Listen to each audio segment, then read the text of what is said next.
ለብዙዎቻችን ትልቁ ጥያቄ ለምንድን ነው የምፈተነው? ለምንድን ነው መከራ በህይወቴ ላይ በዛው የሚለው ሳይሆን እስከ መቼ ነው የሚቀጥለው የሚለው። እስከ መቼ ነው እንደዚህ የሚፈተነው? ይሄ ፈተና እስከ መቼ ነው እየደጋገመ ህይወቴ ላይ የሚመጣው?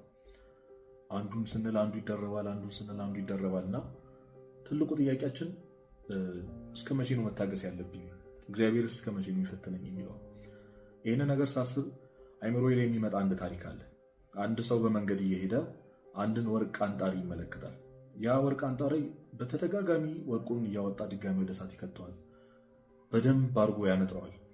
እና ያ ሰው ሄዶ ያንን ወርቅ አንጣሪ ይጠይቀዋል። እስከ መቼ ድረስ ነው ይህንን ወርቅ በእሳት የምትፈትነው?